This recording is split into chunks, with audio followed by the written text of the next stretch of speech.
I'm going to call today's public safety meeting on Tuesday, October 18th. Roll call, please. Cameron, Randy, Candace, Here. Kevin, Tammy.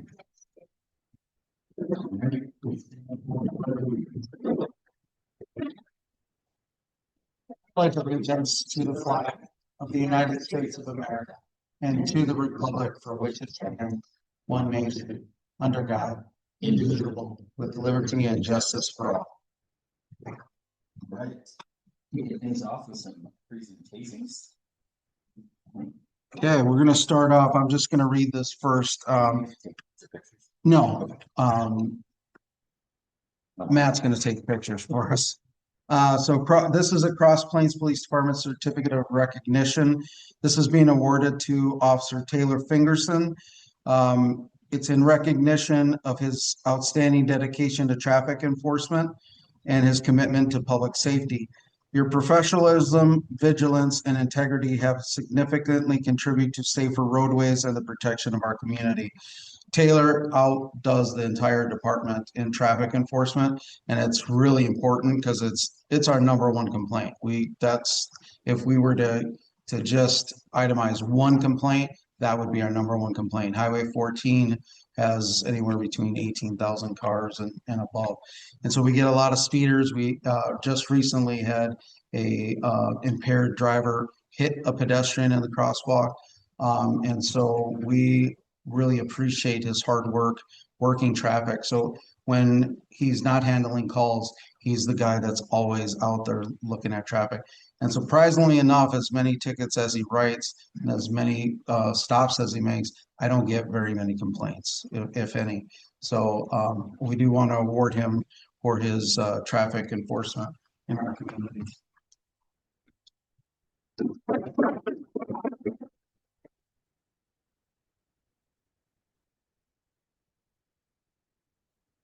All right, the next one, I've been fortunate to award this several times in my time here.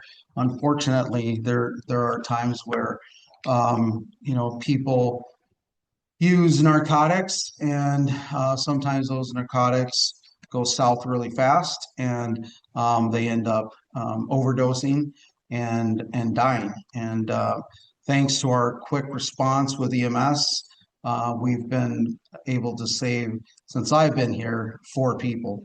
I've been involved in 3, and I think Matt was involved in his own couple. But this award, Zach and I responded to an incident on June 8th, and Zach, without hesitation, his training kicked in. He started helping to do CPR and administer Narcan to a person who had passed away. And by the time we had him loaded in the ambulance, he was back to normal. So this is a recognition for Officer Zach Esser.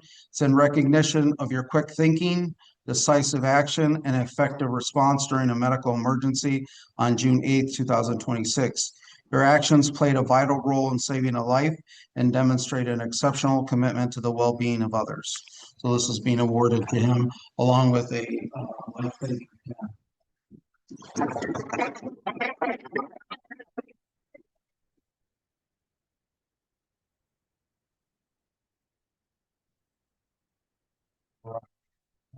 You guys have speeches or no? No. Thanks, guys. We appreciate your hard work. Comment. This is an opportunity for anyone to address the committee on issues. Please insert the time.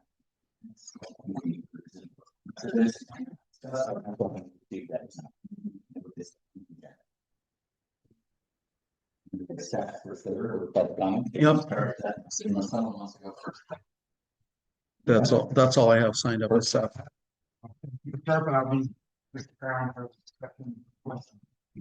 Some of you may have reviewed this. I want to read it, but the specific things that are on the agenda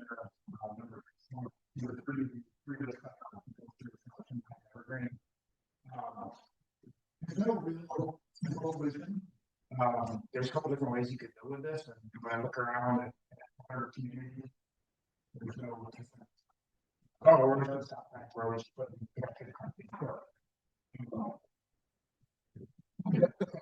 doing a three-way stop. Based on traffic now, certainly it's not warranted, and even when snow is developed, it's probably questionable if it would be warranted there. It's a relatively minor amount of traffic you expect them to be behind. But if the school district is looking at providing like a school crossing at a pickup point on the south side of Evergreen, along the path there, there's more justification for it.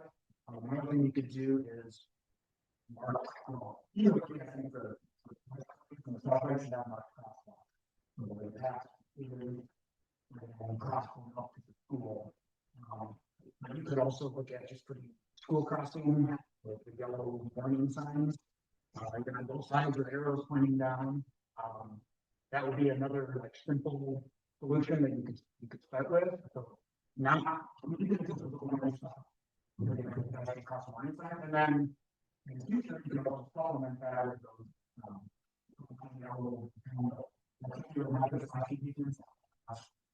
thousand feet away at the school entrance and a bunch of 14. But those are again, that's something you could like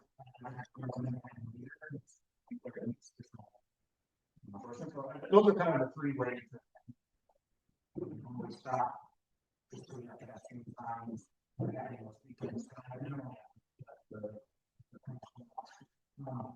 There's two things that are problem. One, obviously, roads are open. So how many people are going to use this to get in and out of school?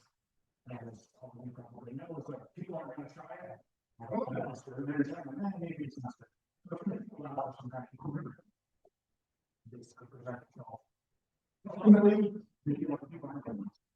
And as the develop more, you know, if we do the ground was improved and now it's more public, and there's a lot more traffic, you know, things could change. And again, you can always change the treatment. And so, again, if you had to make me choose one, I would probably suggest just starting with the pedestrian, the school crossing signage, seeing how that goes, seeing how many people use that route once the road is open, and then you can always reevaluate it after it goes. I made a number of other comments too that related to the school traffic, and some of that may dictate too, like depending on what the school wants to do. They want to convert the parking that's on the west side of the school now to another drop-off zone. Maybe they're picking that, and not some people are going to go down by 20.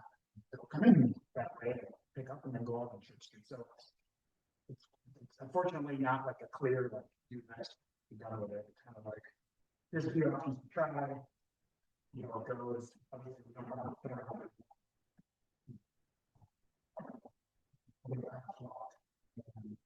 some signage. It's not particular, like don't all parking right before the crosswalks. People can see the sign. Reasonable. No, the rest of the stuff I put there, kind of traffic overall. A comprehensive plan. To start. Thanks, Seth. We always appreciate your comments.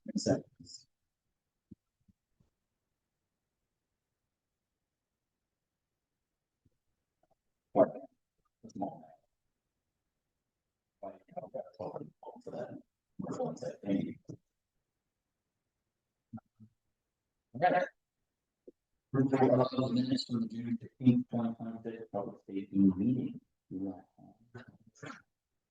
Motion and a second. Any discussion? Okay, all in favor say aye. All opposed the same. So moved. Great. Report of the officers. My report is that National Night Out was wonderful.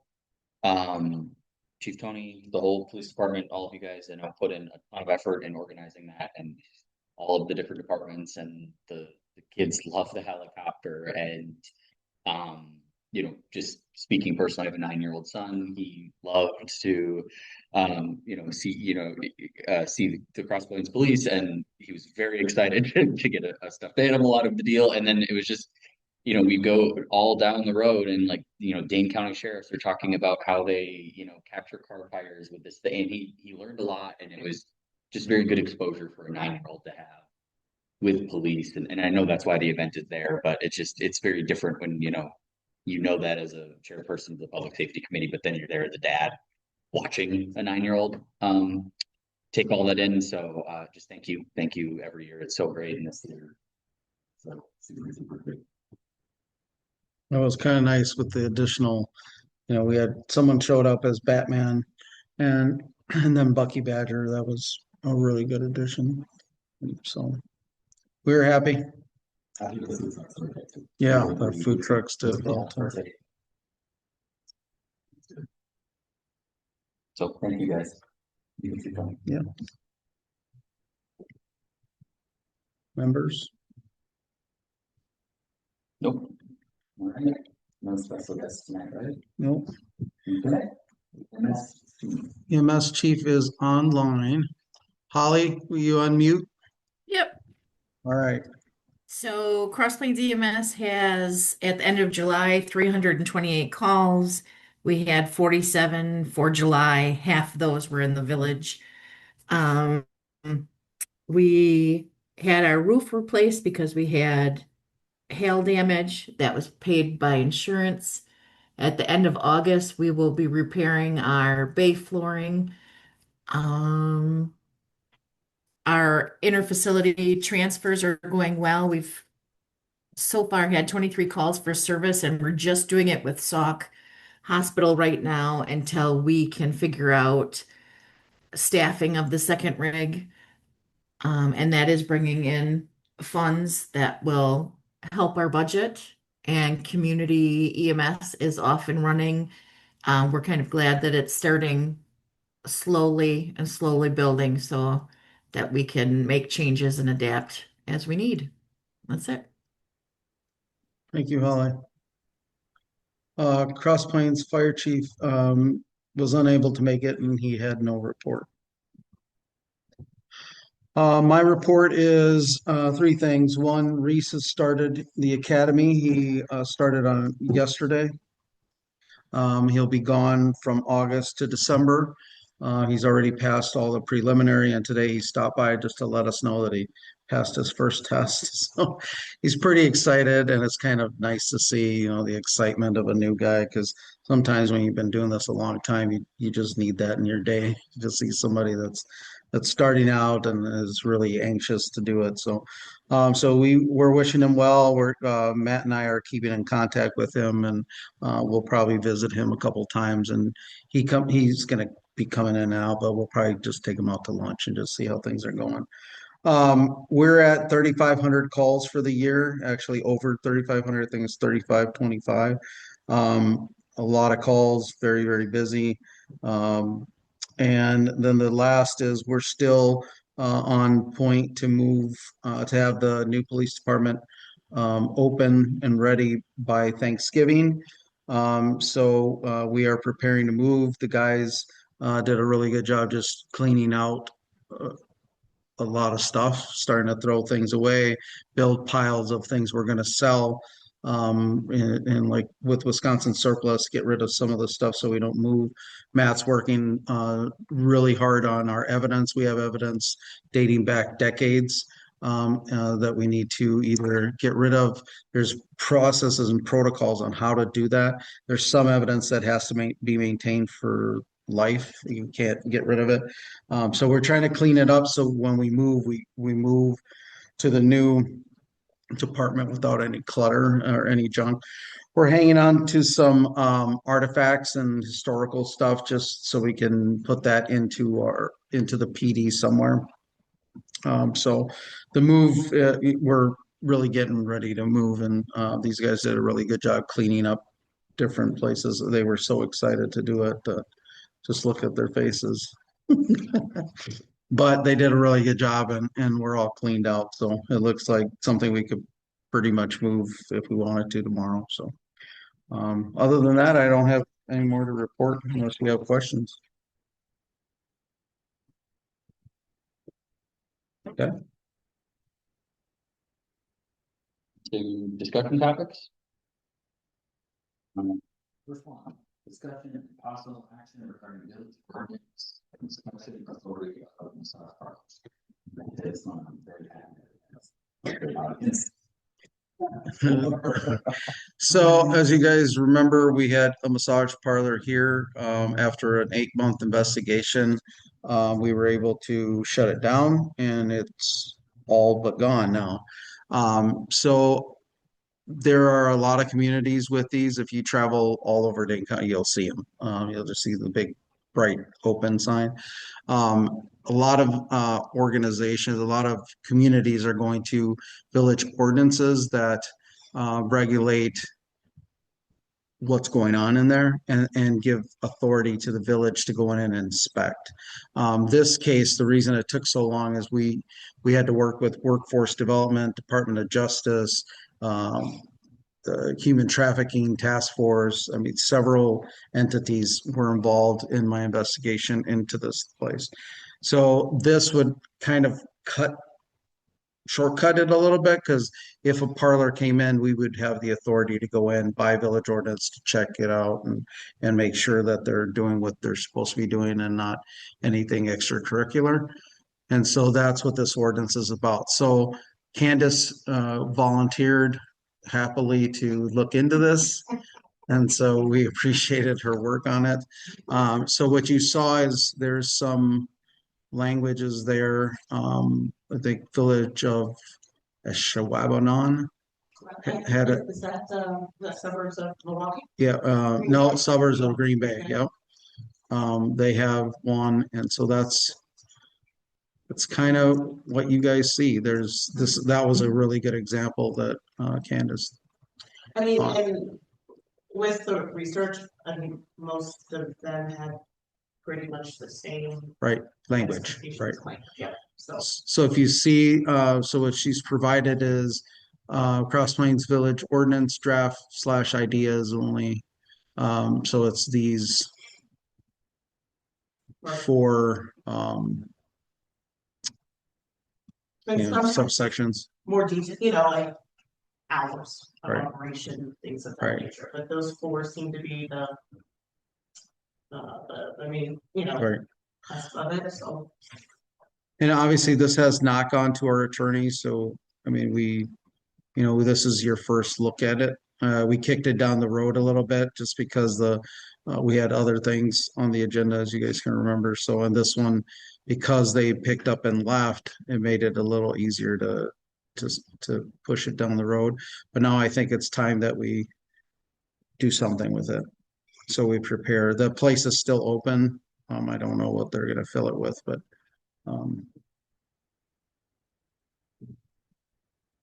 that's my 2 cents. I can't just think these ordinance together, that looks really good. To think maybe we don't have to remind, some of them dealt with like enforcement and stuff. Mhm. We should just talk about, do we want to? Do we want to establish hours of operation, things like that? I think. Say why not. I mean, I wasn't even aware that place was operational. You know what I mean? So. Sure. Only the people that wanted. No. So, I don't think it's I mean, I guess it just depends on what you're trying to determine. Yeah, I guess. Yeah. I mean, I can tell you from the investigation, people that we caught were in there during the day. So, right. So The thing that, so, I mean, I surveilled that place and the guys surveilled that place. So we had multiple people stopped and interviewed and they admitted what they were doing in there, and it was during the daytime. So what was happening is they were parking in the community or in Piggly Wiggly or somewhere and then walking in and walking out. That's why you saw very little. There wasn't like a bunch of cars parked up front. What we noticed too is that it wasn't our local people. It was people coming from Waukesha, Green Bay, far away. Like it wasn't, they were traveling in. lot of advertisement that we found at that location was from, was on the dark web. So it wasn't something you even would find on regular internet. So, I mean, it took a lot of work and to get them out, through that search warrant and that was worthwhile. It wasn't the first time we received complaints. I think there was original complaints 15 years ago when I was there, and that has changed ownership multiple times to different ownership. So, I mean, I guess. Also just a thought, yeah, with like legalities other than, telling other small business. right. Or, business owners, what their hours of operation Right. are. We know bars can't sell alcohol past a certain time, but can people still be in there? Like, Right. so it kind of, again, I'm not opposed to it, but if we don't do it, what's anyone Right. else, even though this is a different Right. business, but I'm not so much worried about the hours. I'm more worried about being able to inspect. okay. Right, so if we don't put hours, but it wouldn't matter because you can expect any time anyways. Right. Perfect. Right, which is the same as bars, and I mean, we don't do walkthroughs here. There's not the need for it, but yeah, I mean,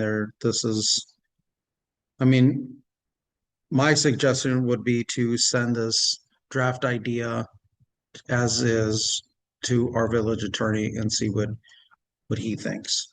And see if he can put together, or if it could live in another ordinance that we already exist with this. And we basically say, hey, this is the language that the Public Safety Committee wants to take into account.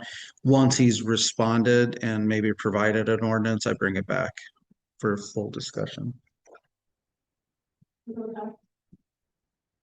I have a motion? What's the motion gonna be? But should send to the attorney. And I'll second.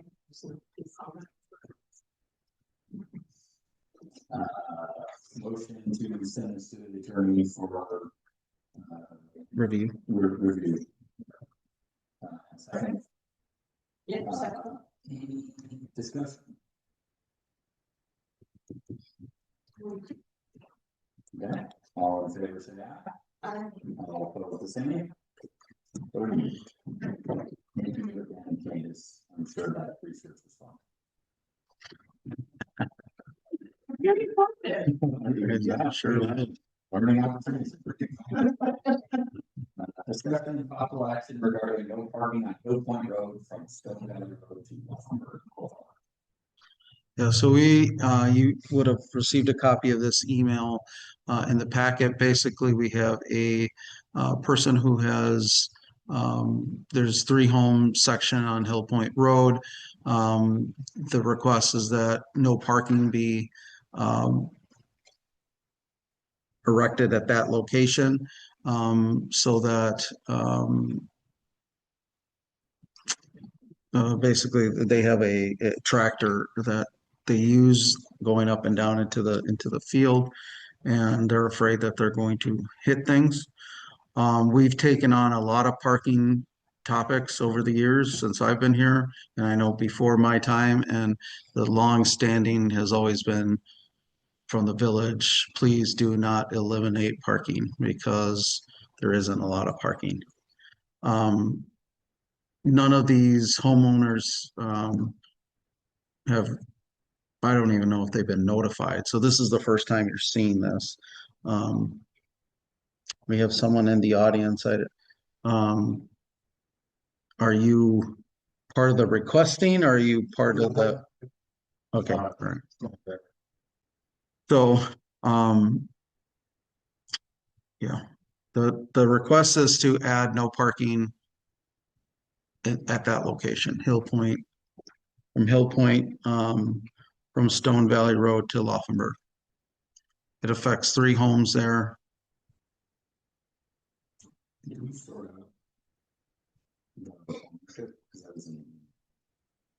Yeah, so the request is further. that part is in the town.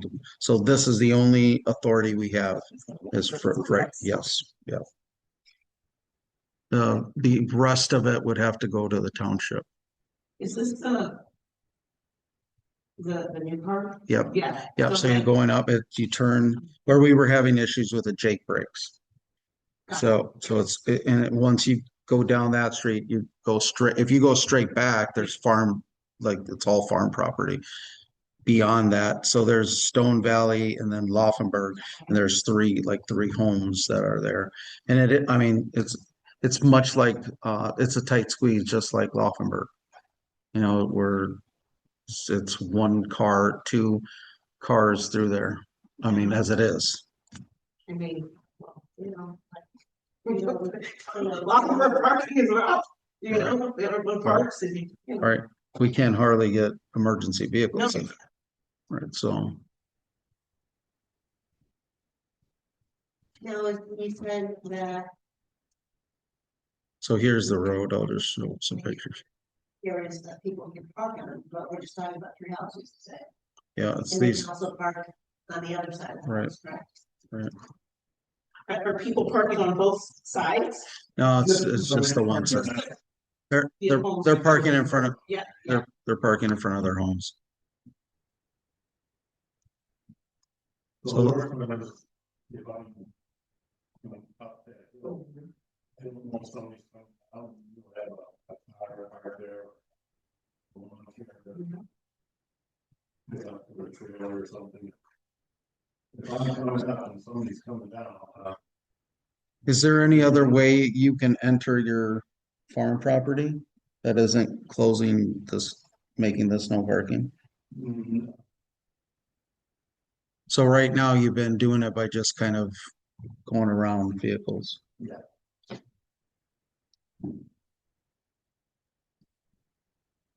but it's a unique situation. Short stretch of.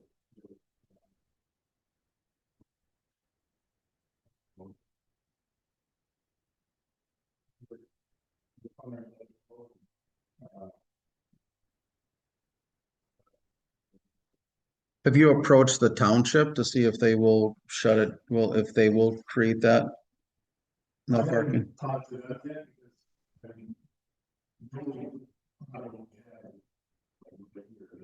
Okay. Because once you get past the homes, Once we get past there, there's no. parking, there's no-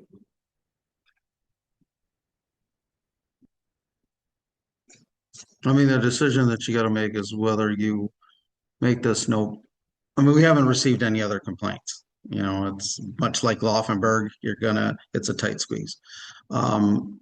It's whether you are gonna recommend to the village board that this turn into no parking and affect these homes, which ultimately, if that happens, I will probably knock on each door once it gets to a village board meeting so they can come and voice their opinion. Right now, you're just a recommending body, so, or you kill it right now and say no. On my end, no, I don't think they could. They go down, they go down the main roads. Yeah. Yeah, Because we have that, what do you call those? yeah, right, yeah, yeah. That's The exactly. grass.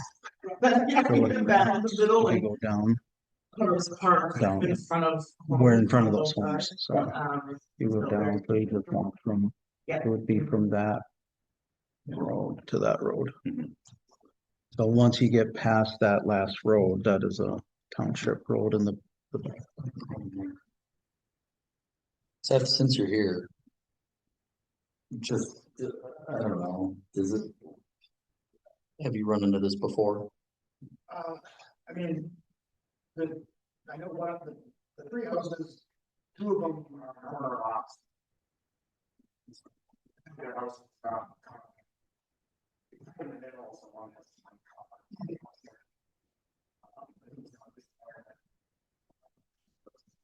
One time I think the previous owners walked to the camera. Before, but I agree with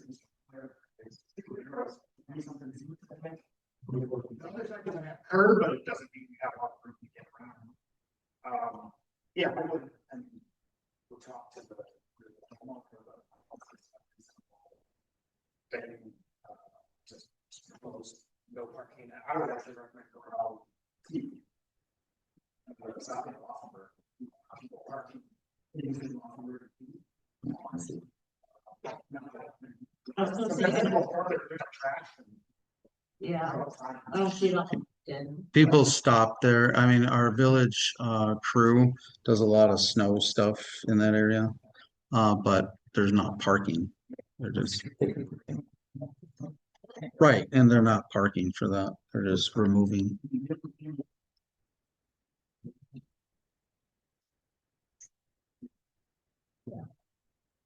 Right. Well, ultimately, I mean, this is a recommending body, so the village board would take it up.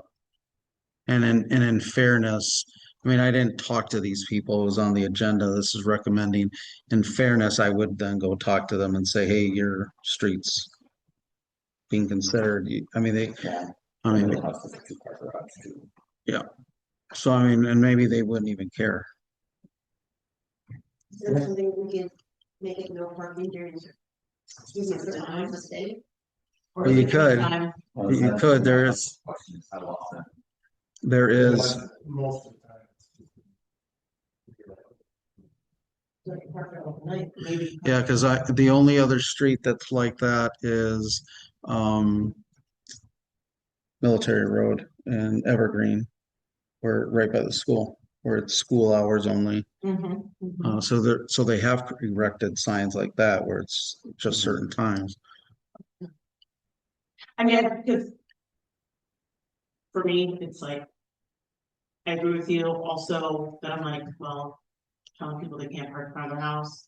Right, But then especially they have a two-car garage, and I was like, well, I got a two-car garage and. and they have they're home, driveway. So I'm thinking all things, I like the idea of. Not during daylight, I mean.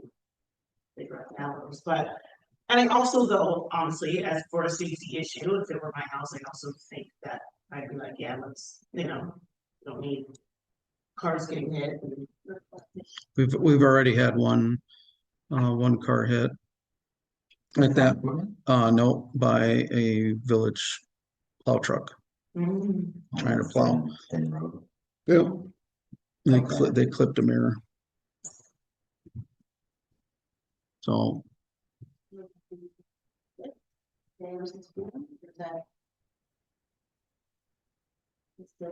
Daylight hours, so. 7 to 7.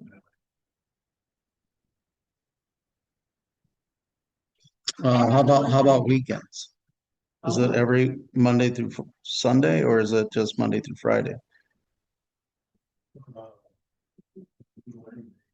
Alright. I was even thinking time of the year, but if we're talking about maybe more that kind of stuff. I was thinking about that too. It's like, I think it's really complicated. It's like, well, you're not, but we can. Well, there are signs like that, like alternate site parking signs, like in Darlington exists November to April. The law is only in effect during that time. Otherwise, it's so. I mean, there are ways to make it creative.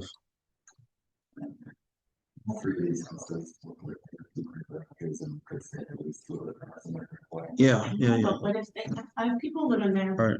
Or 5 cars? I don't even think of that, but like I think more of logistically like a get together, friends. Yeah, you know, that's where I'm. It's just.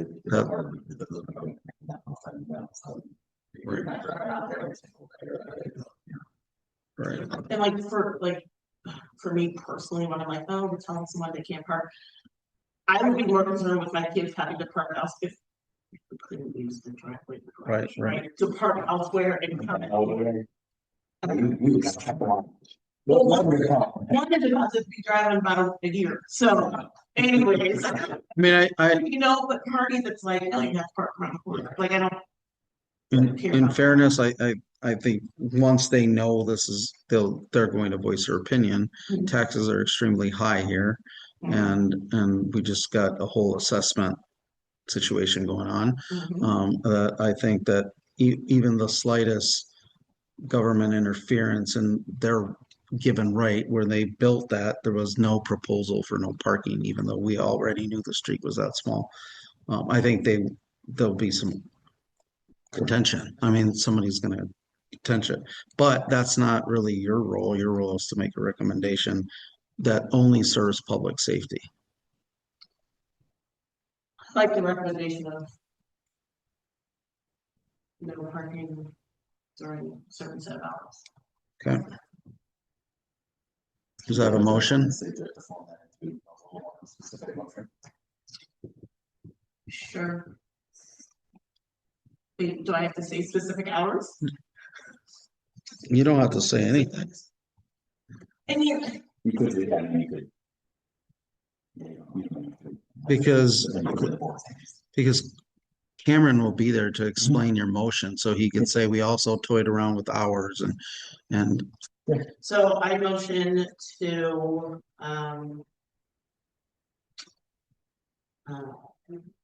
motion to recommend no parking with time restrictions. well, then if you are putting time restrictions, you should come up with the time. Because they can always move it around. 7. Second.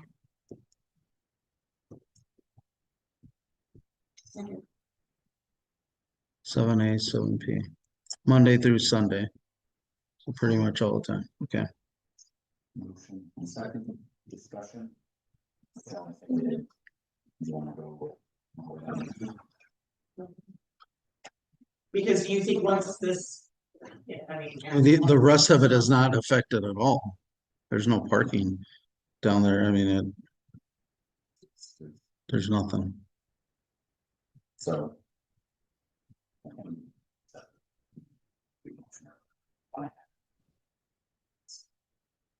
Sure. I think so. Yeah.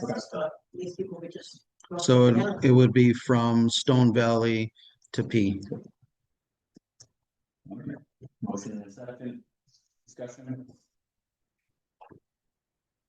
All in favor, say aye. All opposed, the same. Just for transparency, sir. So we do have a board meeting scheduled for the 24th, but I won't be able to prepare a memo for that. The draft agenda already came out for that meeting. They are holding 2 meetings every month, so I'll get it on the next one, which would be is anybody?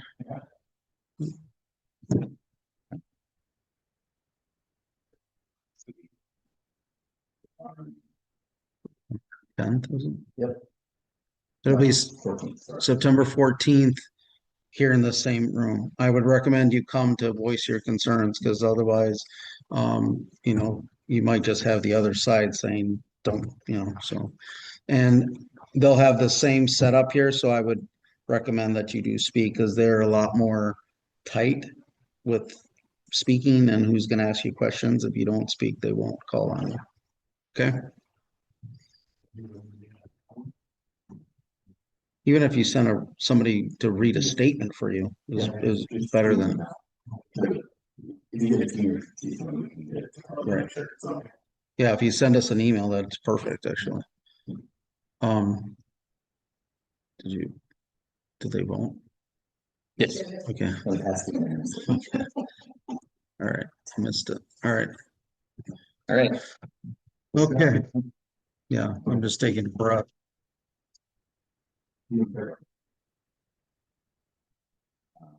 Thank you. Thank you. Discussion and possible action regarding a 3-way stop. Thanks, guys. Yeah, take care, guys. No, you don't need. You can stay for the bicycle if you can, or you're monitoring calls, so. Yeah, the last one's a bicycle, sorry, but. Okay, yeah, why don't you take this? These are already on the agenda, on the tentative agenda, for the village board. Yeah, she put it on the draft agenda. She told me today anyway. So these are more of the hot topics here. So there's, most of the email, a fair amount of was like, I take this off are already in the package, so you guys should have seen, you know, in particular the one that started with Harley. She emailed Tony and I and said, hey, another board member would like this topic on the agenda, to add, stop signs, to where Twin Pines Evergreen Parkway right now. My initial response was like, well, that's all so we can maybe look at it then. She had said that the road would be open by Halloween of this year, which is already in the middle of the school year. So wanted to get on top of the topic. So we added it to this agenda. I reached out to Seth just because I talked to the board member that recommended the topic, and it seemed to be more than just possibly adding stop signs there. And so then I was like, I need a professional because I am not one. So I just reached out to Seth and said, Seth, here's the kind of situation. Do you have an opinion on the matter? It didn't make it in the packet, but Seth sent a really detailed, great, it's printed out. You don't have to read it. Okay. You don't have to read it now because one, that stuff isn't duly noted on the agenda. So we couldn't talk about like long-term stuff there, but review it because I'm sure this topic is going to come back here. And Seth, that public comment too, I think did a good job of some short-term things, and then there's some like long-term things that we could look at. So keep that all in the chamber. The topic right now on the agenda, the original one that we asked about was adding a three-way stop at Twin Pine and Evergreen. I think that picture, is that the one I did?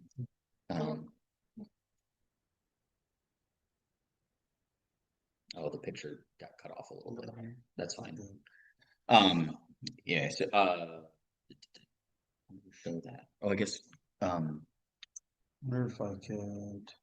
you could pause, look, you know, just like maybe double click the image or something.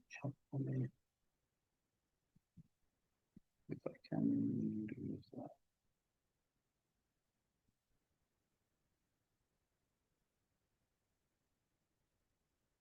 Maybe. Let's see.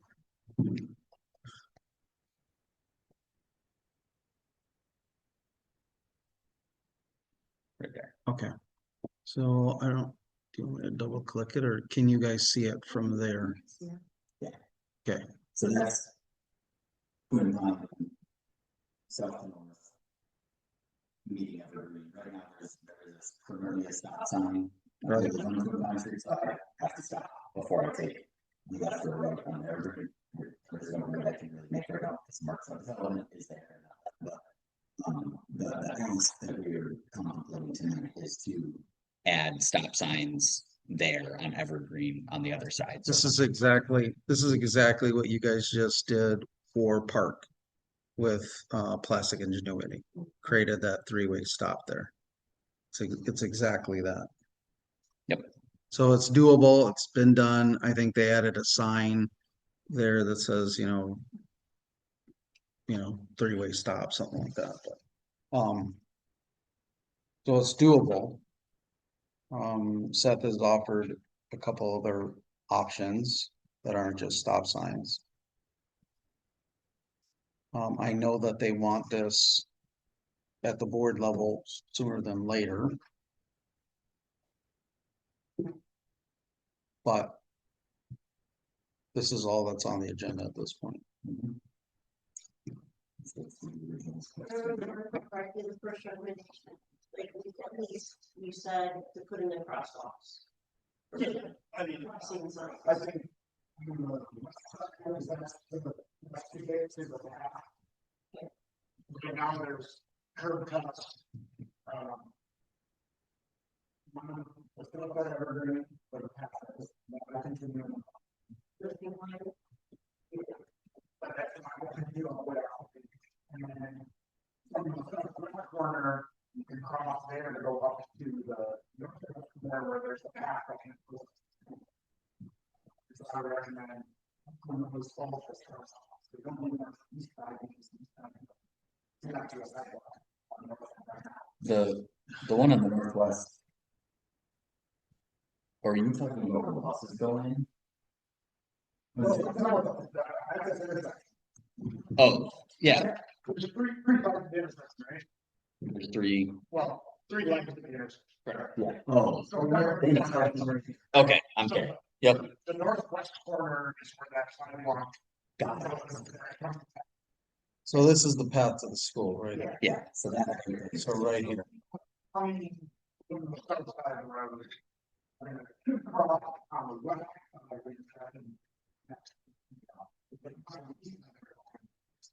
Yes, so I wouldn't have that crosswalk on the east.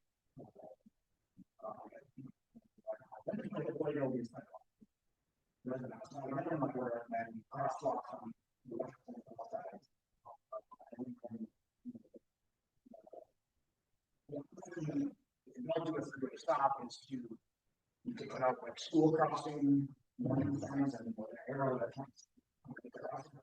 Here's the school crossing, right here. Just different looks if you follow that. Yeah. Up right there. Up there, they have, they have.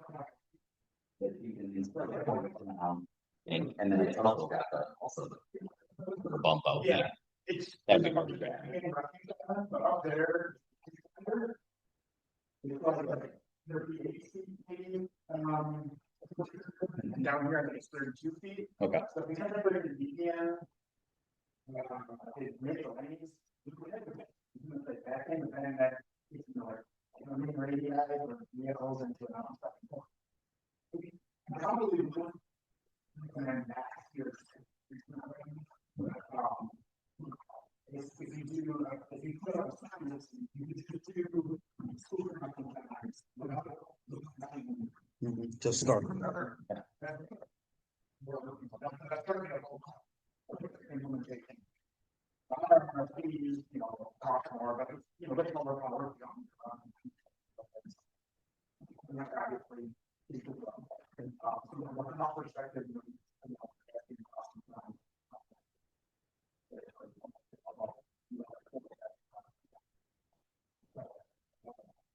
it's basically just the main reason I have concerns about the stop sign is when you have this kind of time, other than like the 20 minutes in the morning.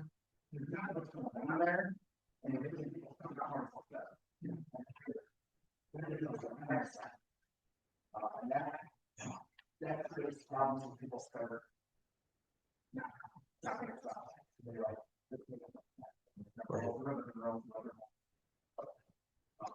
Totally makes sense. It's just, so I mean, the options here is not to take any action on this. We would bring it back with a recommendation of the crosswalk pedestrian, you know, school pedestrian. And then you could take a motion to recommend it. We would be at that last meeting before they're, but it's just like anything. I don't think that there's a rush because there's not a house built there and probably won't be there for a long time. So I think it's fine if you kick it down the road. I didn't understand the urgency in it. So the kids in their current part of the development, they're gonna be able to cross just fine because there's nobody coming from. Right. that area. Right. That's what they do too. They live. And for, if you don't know too, going south on, it's a dead end. There's 40 something houses and that's it, but there's no outlet anywhere. So the traffic, you know, and there's a ton of middle school kids in our neighborhood, but yeah, they just, you know, they cross right there. Sidewalks on both sides and they just, yeah, there's even though there's houses, there's not a ton of traffic. I think that this development that will be here, I think it's much like the development off of Laufenberg. There was a lot of conversations about, oh my God, there's gonna be tons of traffic and all of that. And sure, there will be more traffic, but the first phase is way up here going out onto Airport Road. They're not gonna come back through the whole traffic pattern. They're gonna go out to the first outlet and get out into the county P's and the airport roads. So that also connects to the. Two connections to airport on that side, but Inside. but nothing. Oh, I'm sorry, just one. Yeah, just March. Other.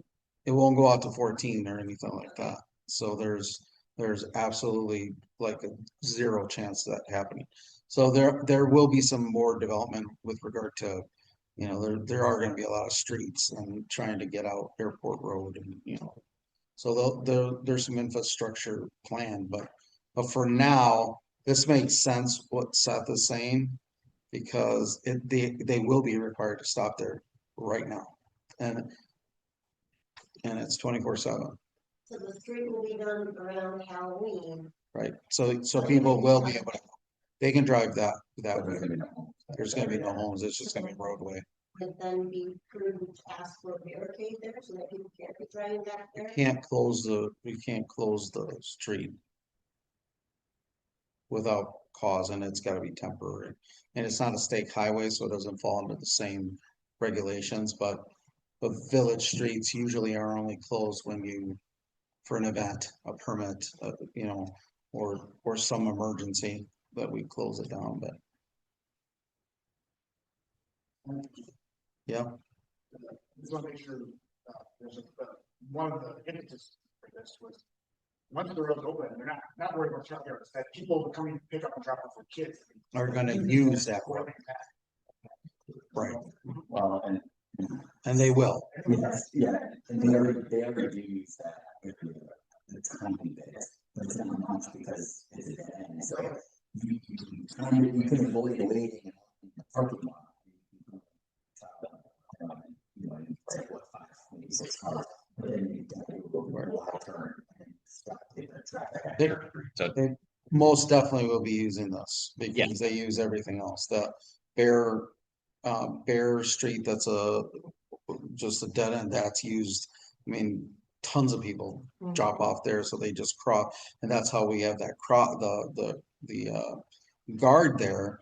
That's a lot of his traffic comes from people being dropped off right there at Bear Street. But people drop off at the parking lots at Bear Park and drop off, and then kids just go right through. You know, I'm surprised we don't get complaints from the person who owns the home, like right across, because they go right through their yard pretty much every day. But I mean, they'll use whatever they can to circumvent this disaster of traffic. It's a disaster of traffic. And I know, I copied, you guys will see the emails, I copied Mike Hamstra from, transportation. And he weighed in on some of these things. They're working on how to fix this, cause it's gonna become a topic. And then the only other context. I think we should go over this next time, we can talk about it. Maybe we could get back. The school was thinking about, if they're gonna have to do this or not, but forcing people leaving Glacier, so if they go to take a right. That's it, that was given to you now, Mike. And then Mike weighed in on it. reason for that was, oh wait, what did Mike say to that one? That they were gonna do that, or? Yeah, they're looking at Okay, doing. and so then that got to, and then the thing that this map doesn't show is the south side of Evergreen has a bike trail. So like, you know, the children come across the street and then they have a sidewalk, they walk to their parents' car. If the cars were to park on the north side of Evergreen, that was my original thought, was then you'd be on the right side, one side of the school, but there's no sidewalk where it's a marsh where the kids can't go in there, so. That part kind of makes sense, but now it just gets all complicated if the school is going to force people to turn right, and then you got people coming in and going the other way, and Church Street's still a problem, and I'm not sure what to do. Yeah, I'm like, yeah. Stop. Forces families to go right. Mhm. That just causes, in my mind, you know, like more traffic going towards making a left at St. Francis and down Senate. Like, you know, if they're going that way, obviously if you're going to Middleton, you can get there at airport, but you know, there's more than one way to get someplace. But I'm saying if you were gonna make a left, you have to make the right, and now there's just more traffic. Going think right, it's just like- trying to make a left, you know, we're saying, what is that? That's Dennis, right? Mhm. Yeah, trying to make a left, you know what I mean? And just to like circumvent, like, And I don't know how much authority they would have in that to force a right turn. I mean, off of a private lot, yes, they can have a sign, but what happens if they turn the other way? It's not It's not an enforceable thing.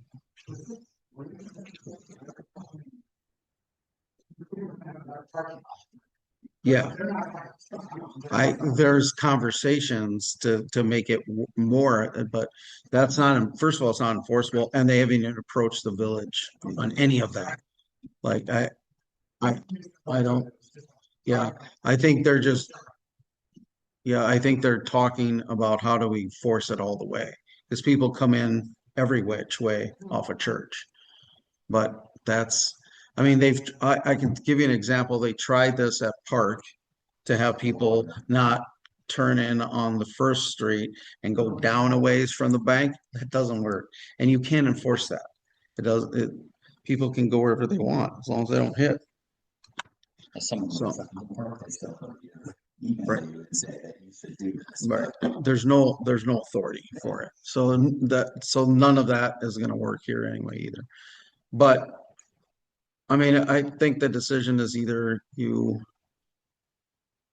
don't take action and bring this back at our next meeting, which is scheduled for September 15th, and then we get it on the last agenda of the month of September I can get the memo done, because you guys have discussed it pretty much here. You guys have everything that Seth has provided, so the packet should be relatively, there's not much more to add to it. I can bring this back up if you want, this picture or some additional pictures of what that looks like, maybe wider. But that's, if that's what you want, or you take a motion right now based on what we have on the agenda.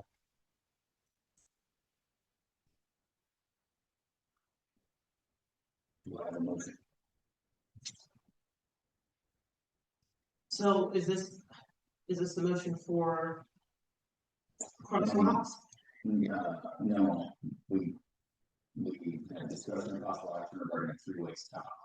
Oh, that's, That's it. That's all we can decide this time.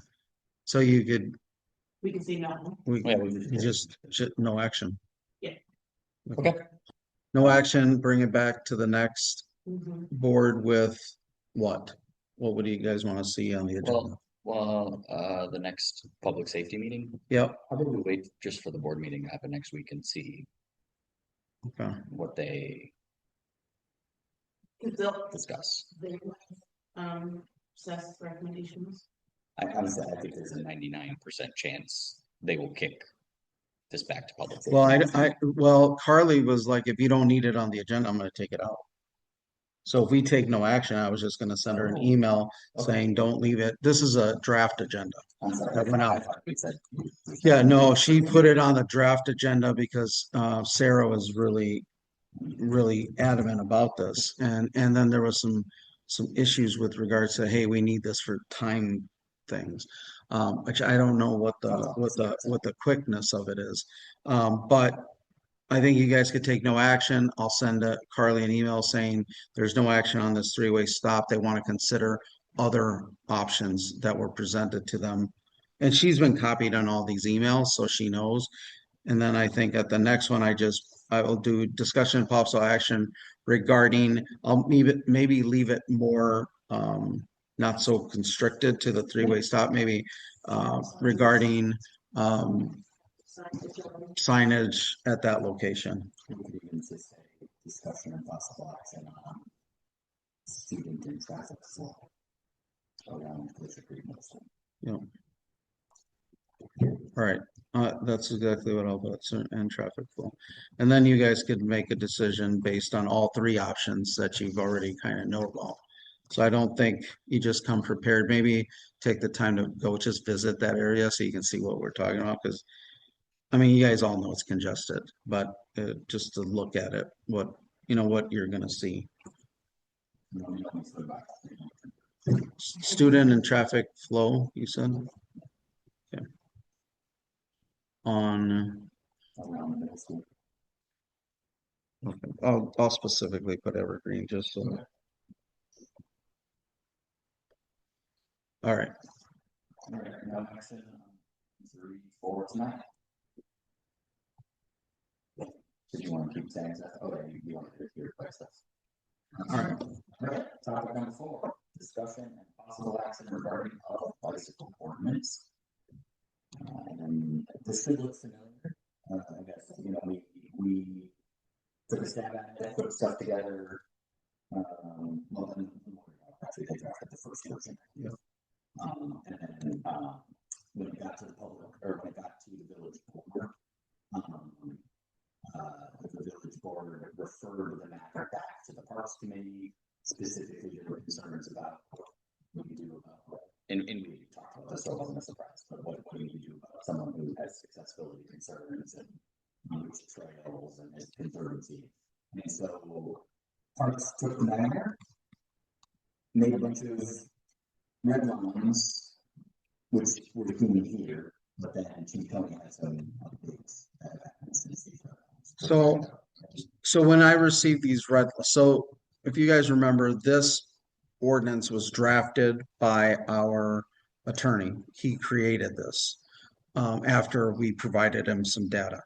So we brought it to the board as was without all the red.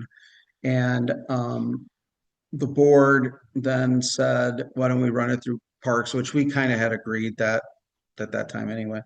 So it went to Parks. I think there was a misunderstanding what their role was in this. They actually took the ordinance and started rewriting it, the legal portion of the ordinance, or the public safety portion of the ordinance. Their sole job was to look at it from the Parks vantage point, like shared use trails, those kind of things. However, even though they did do that, but then there was some confusion as to why are they doing the public safety stuff. So I have met with Matt, myself, Kane, and Sarah to kind of, okay, where is this coming from, right? Because as you see, I did put it in the email. The village attorney was like, basically, what the heck, you know, why? I mean, you're chopping up his created legal ordinance, right? So, so I think there was some, you know, there, right? So anyway, we went through this, and the first thing that the group kind of agreed on is we should not add e-motos. E-motos are a totally different thing. And so I don't think, and he said, if you are going to add e-motos, then you need to define them, and those kind of things. There's already regulations around e-motos. I think for us, it's keeping it bicycle. So I would recommend that we go back to the original one without that in it at all. They added, so in the number one, they put class 3 electric bikes. We're not using motorcycles are prohibited on sidewalks, village shared use. They don't want them on anything. Those are the fastest ones. Then they added number 2. And they lined out scooters. Yeah, they put, and because I think what we had before, we had just electric bikes and scooters. We basically said Nothing. And so that was the whole point of their job, was, do you want them on? So this one, they're right. Their recommendation is class 3 e-bikes should not be on sidewalks because they're too fast and too powerful. That includes village shared paths, whatever. Then they themselves added number 2, which is fine. Again, it still fell under their scope. Class 1 and 2 electric bikes, bicycles, electric scooters shall not exceed 50 miles an hour on sidewalks. Allowed on sidewalks, but not going beyond 15 miles an hour. Village shared paths, parks, you know, conservation trails, blah, blah, blah. So that one is what they added. They were okay with number 3.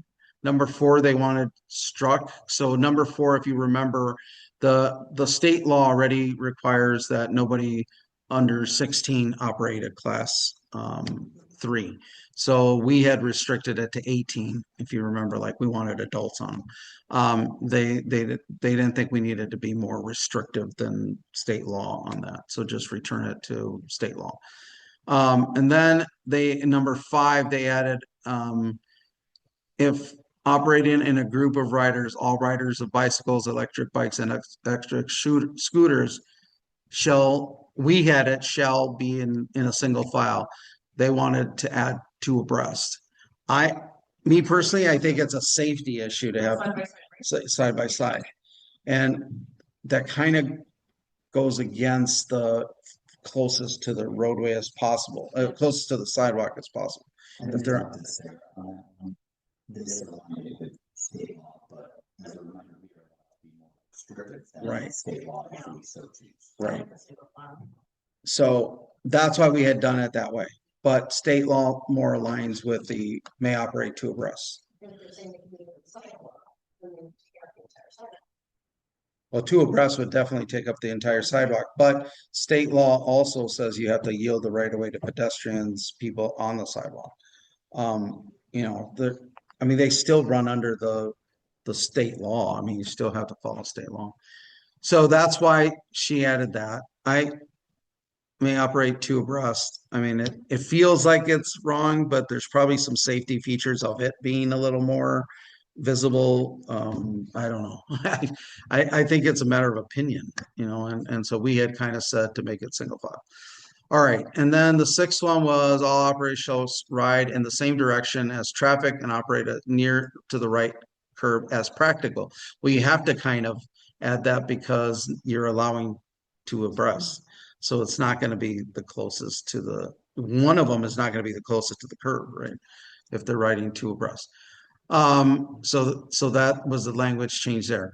If overtaking or passing any person, they scratched out or vehicle, an operator shall give an audible signal sufficient to warn such person or vehicle if they're approaching and passing. I think the thought there was people aren't gonna hear you because there's not enough horn sound, and does that open us up for something because they didn't give that audible signal? I pass bikes all the time and no one has ever honked at me from a bike.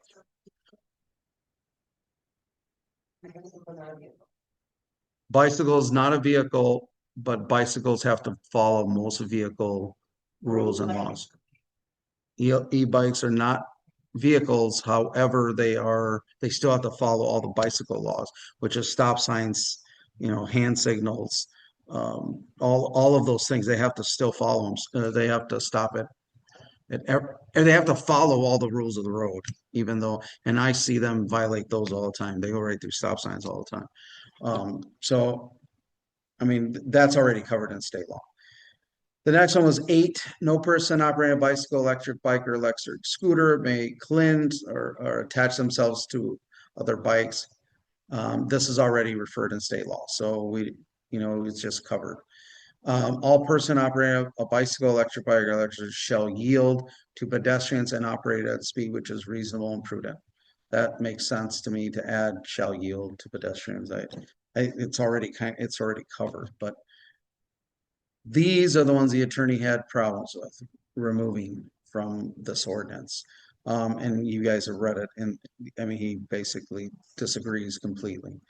No person operating a bicycle, electric bike, or electric scooter shall participate in races or speed contests with other operators or vehicles.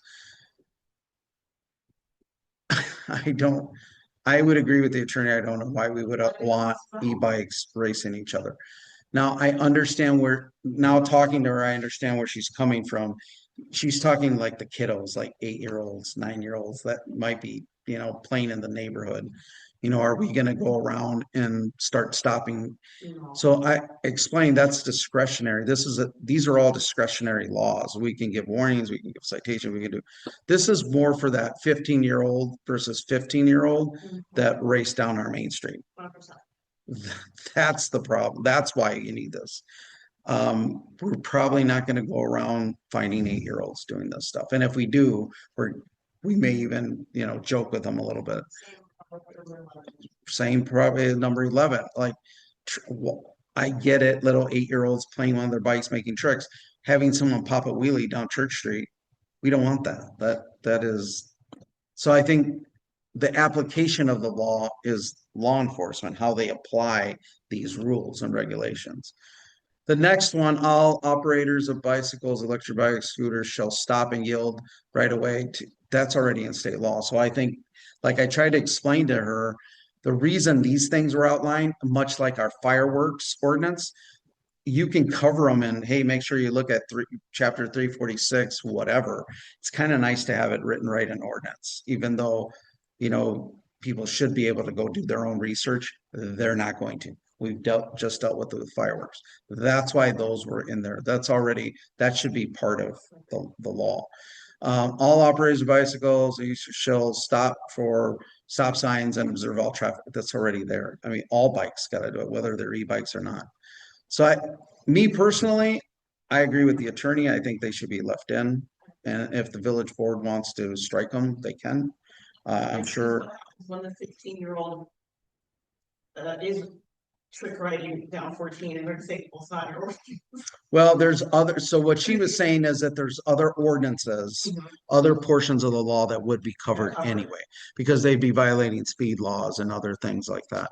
This just makes this is more understandable right. It makes it more clear. It's more like we have an ordinance called disorderly with the motor vehicle that covers those kinds of behaviors, motor vehicle wise. I'm sure there's something like this would just offer more coverage properly. Going really fast, right? Right. But you still can't. Right.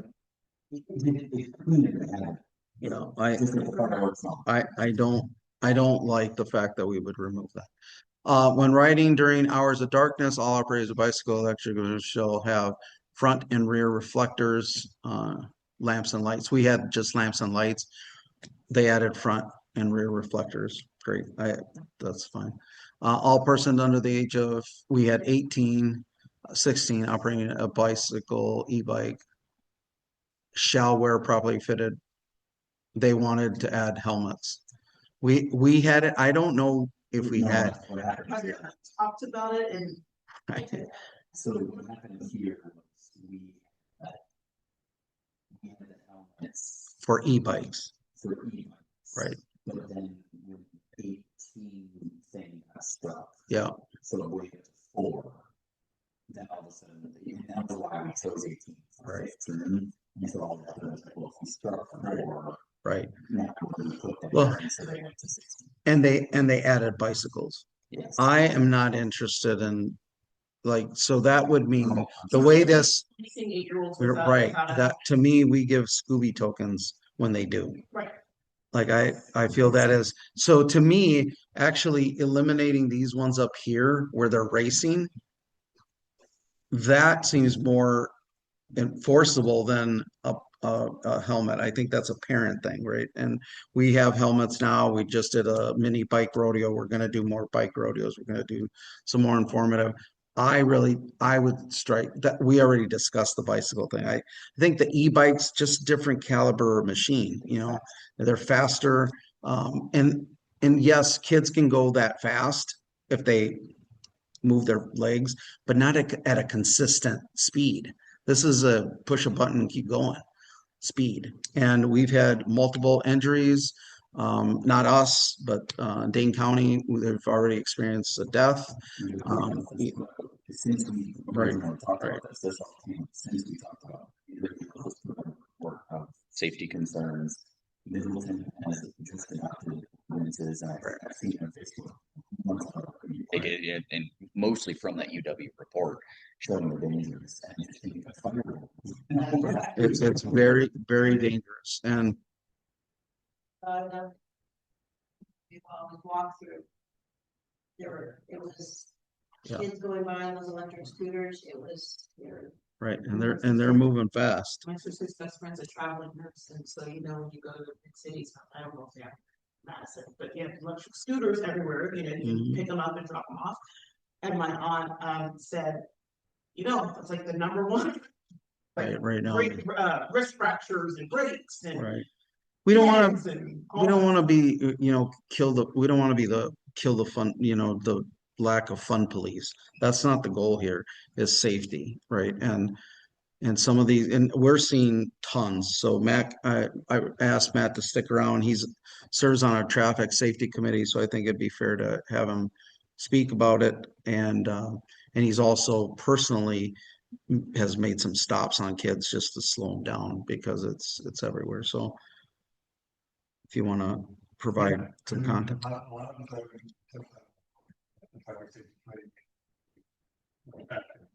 Christmas time, the surgeon association, whoever represent was like, it's already becoming a problem, but there's no good way to track the numbers because on our classroom course, there's nothing for e-bike.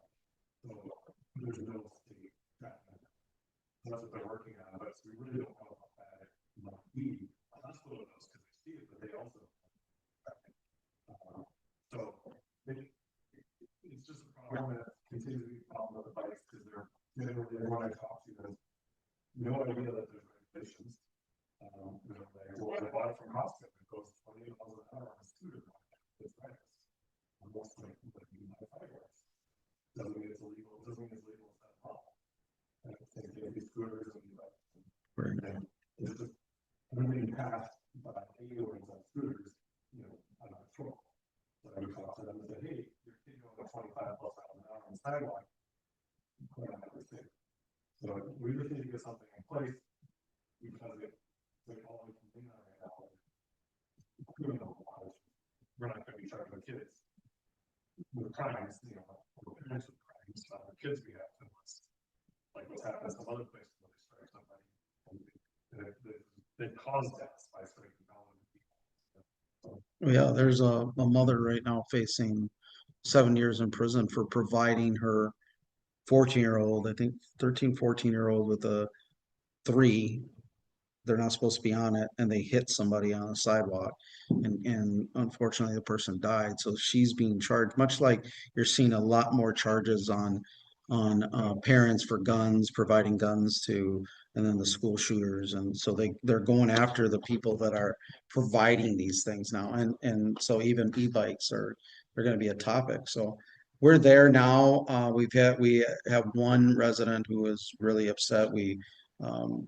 Matt dealt with the child going way too fast. I mean, he's violating state law already. So just, slowing him down. But then later on, he then complained to Officer Cyber and said, I'm confused because there's this, they do this here, they do that there. State law says this. What are you guys, So we could have no ordinance and just follow state law, and we would be perfectly fine. I think adding these little extra protections for our parks is important, and that's why I went to parks. But as you guys know, there's certain things I personally don't think for the safety of our community is to allow racing and that kind of stuff. I think we'll use common sense. If I got 2 little 6-year-olds racing down, we're not gonna. It's much like a lemonade stand. We're not gonna go. Where's your permit? Like we have to use some. We got to use some common sense, and like yes, they're technically violation of some permit, and people park all weird, so they're in violation of parking laws. We're going to use common sense. I mean, we're not going to do that. This is more like, hey, when we really see, I mean, you guys have 15. If you have any child that looked like mine, my son at 15 looked like he was 21. I mean, he's a full bearded dude that came out on the floor, and people basketball court. They played. Is there why is this man? So I mean, they don't look the same. That these kids are built different. We don't want 15, 16-year-olds racing e-bikes down the street. Like that's just they go faster than any speed limit that we have in town, pretty much, except for Main Street. So that's why that ordinance should exist. So do you recommend going back to the top and? Yep, we could go back to the top of it, and I would say to strike electric bikes out of the entire ordinance. I'm sorry, electric motorcycles, this would come out too. I'm okay with this. This is what the park recommended, I think too. We can strike 3 or 4. Yeah, or strike. I mean, I don't, keep it as state law, use 16, right? I'm okay with that. I mean, it's state law. Riders, bicycles, may operate 2 abreast. the state law allows it. It just, we could be stricter. Yeah, we could be like, it's gotta be single file. And it's kind of interesting because the groups that we've seen have all been single file. The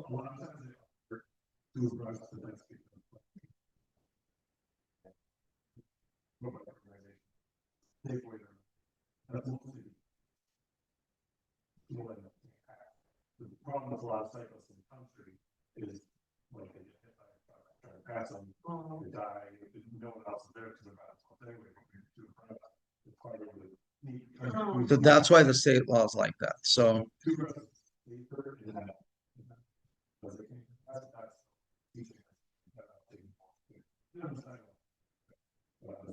Rural 55.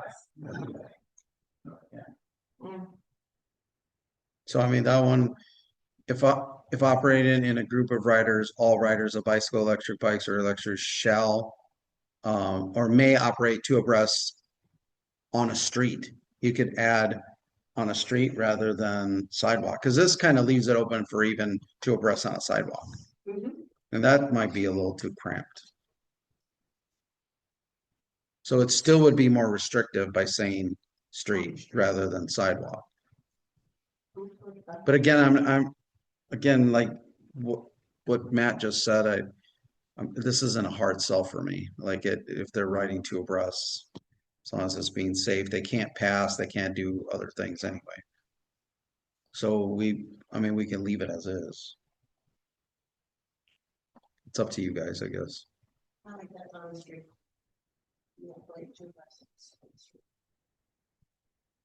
Unless you want to spell it out, saying single file on sidewalks. I don't think so. I think you just two abreast on the street.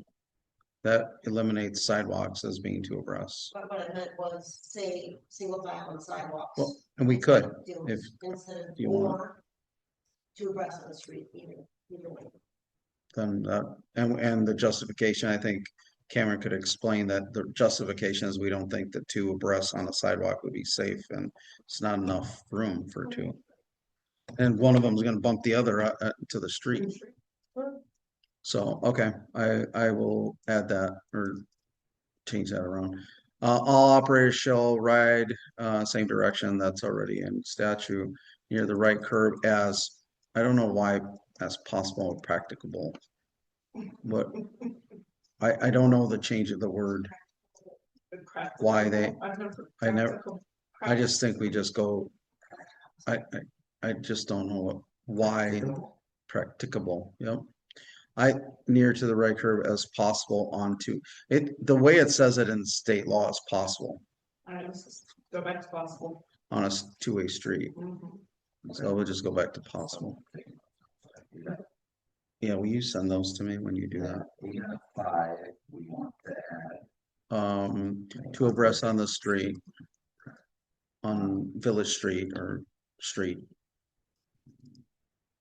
And then four. And single file on sidewalks. Oh, okay.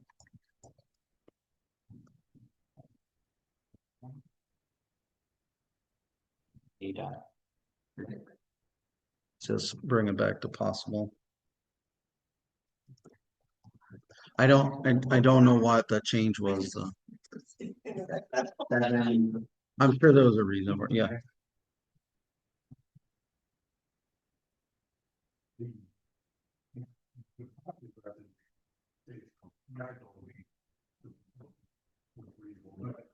We would understand that. Right. So if that's the definition of it, then practicable would be. Yeah. Would you like to comment that you see that? I think that one of the reasons they write practicable is right two abreast as well.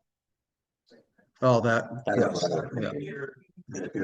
yeah. So let's just go with practicable. I'll make sure that's a word. But I'm pretty sure it's a word. As the right curb as practical. Also, that's like, but practical's that's like also English, right? Yes. Practical. Okay. Oh, you're saying that I'm saying, yeah, traffic can operate as near to the right turn as practical. On the streets, they can't be, right? Right. That makes sense. It's fine.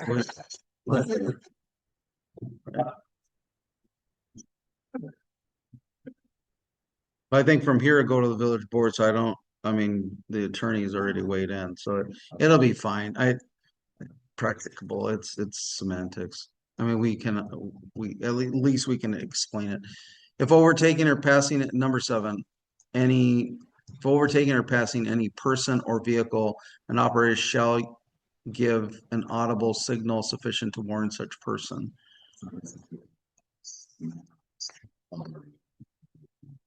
Right. I don't think it's loud enough. No person operating a bicycle, electric bike, or electric scooter may cling or attach themselves to their bicycle as referred to in state law. I don't think we need to add as referred to state law. It's already in state law. So we're just adding that statement. We're just focusing that you can't do that. But it's already in state law. All person operating a bicycle, electric bike, or electric scooter shall yield to pedestrians and operate at a speed. I think this addition that they had is already in law, and it's fine. I think we can add it. It would be fine. I would recommend 10, 11, 12, 13 be added back. I don't think that we should eliminate any of that. Especially with our attorney weighing in, who would be the one that would have to defend us in court if something happened. And so I just feel like that is a no-brainer to put back. When riding during hours of darkness, all operators, I mean, adding front reflectors and rear reflectors, fine. I mean, it just adds more safety. I think it makes sense. All person under the age of 16 operating I think we remove bicycle. Operating an electric bike or scooter shall wear properly fitted fasten helmet. So they have to wear a helmet if they're on a scooter or bicycle under the age of 16 for electric bikes. Is class 3 16 and up is required to have it's already, no? That's the part I don't understand why they wouldn't want. Because that means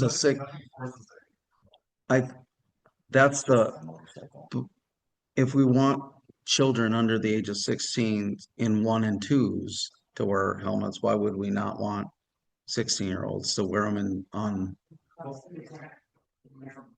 Oh, And the class 3 just has the requirements of you have to have a speedometer basically, and there's technically a special like rating of helmet that's meant for above the class 1 or 2. so number 3, they're banned from what? What did you say?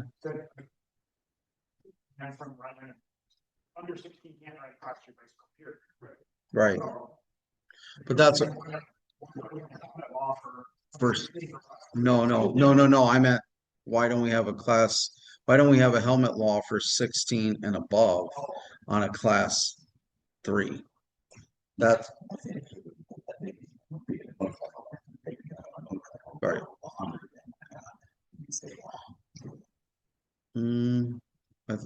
No, I think a motorcycle, I think they have to have a helmet. Yeah, Helmets, yeah. Yeah. well, and right, and these kids are driving cars, right? So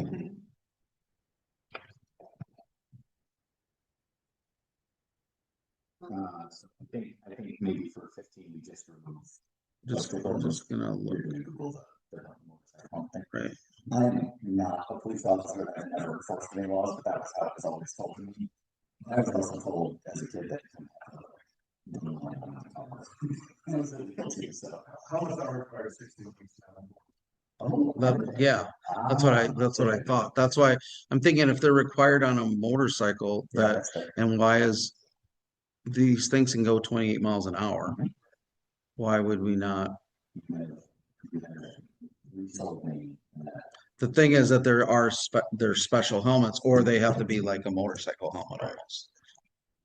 So I think we revert everything in 15 except for that. I Yeah, think all persons under the age of 18. 18 operating a electric bike or electric scooter shall wear properly fitted, fastened, appropriate helmet, meeting recognized safety standards. That's why we had 18 in there, is to cover those 16-year-olds that are, you know, riding the threes. If they have to wear it on a motorcycle, I mean, these things go faster than any one of our speed limits. Then why would we not? I mean, it's not regulated in state statute, so you're making it more restrictive. And so we're Yeah, bicycle. no, the bicycle, yeah, But class 1, 2, 3, and 3. electric scooters. Yeah, 1, 2, 3 electric scooters. All should wear helmets under the age of 18. And of course, the village board can decide otherwise, right? But I think this is the most safest is this. I mean, that's the reality is we're just going through the lens of safety. So I'm put in for 15, remove all modifications except for the word appropriate. Mhm, mhm. and well, bicycle too. Yeah. Okay, all right. So everything but all right. All right, and then you're gonna email me this because this is what I'm going to send to the village board for Monday. Motion. That's- Well, you could simply say all the, because we have it recorded, so all the amendments. So I move that all the amendments be made to the ordinance 51, 14, committee yeah, be sent to the village board. for recommendation. Okay,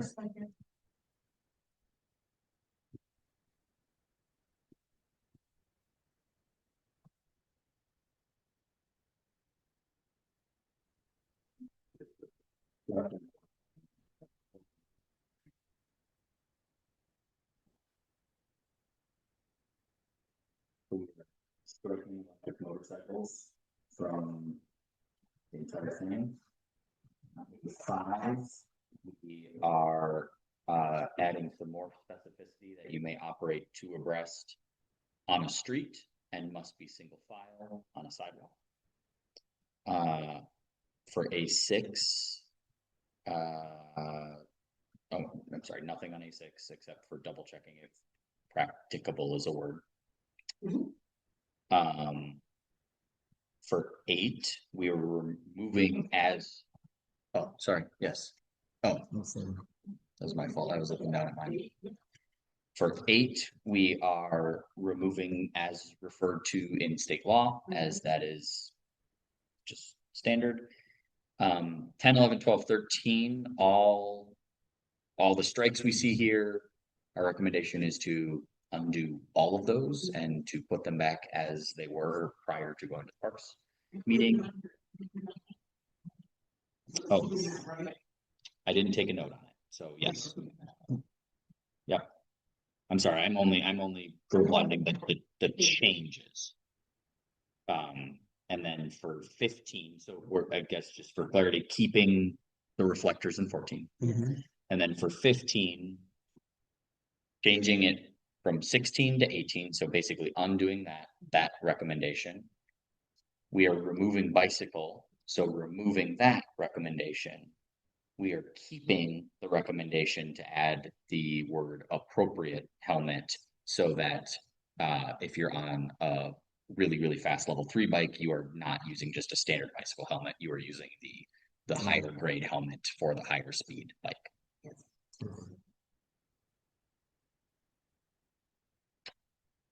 All in favor? All opposed? So moved unanimously.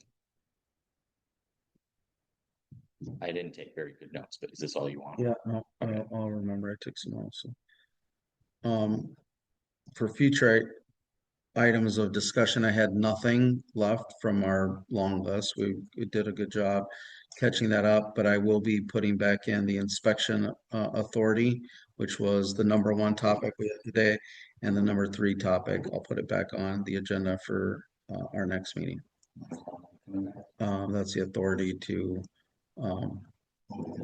well, so it's gonna go to the attorney and I'll bring it back with the attorney actual ordinance. So I'll bring it back with his recommendation, because it's not built into an ordinance yet, but I'll send him an email asking him to look at this and see if there's a place we can add it already, or do we need to create a totally new ordinance? Right, student and traffic flow on Evergreen Parkway. Okay, next meeting. September 15th. Is that?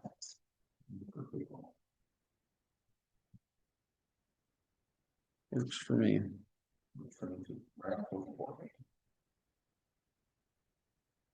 All right, so we will schedule the next public safety meeting at September 15th, 2026 at 7 p.m. Seth, if I email you any other different date, it's wrong. Motion to adjourn. Discussion. All in favor, say aye. All opposed, the same. So moved.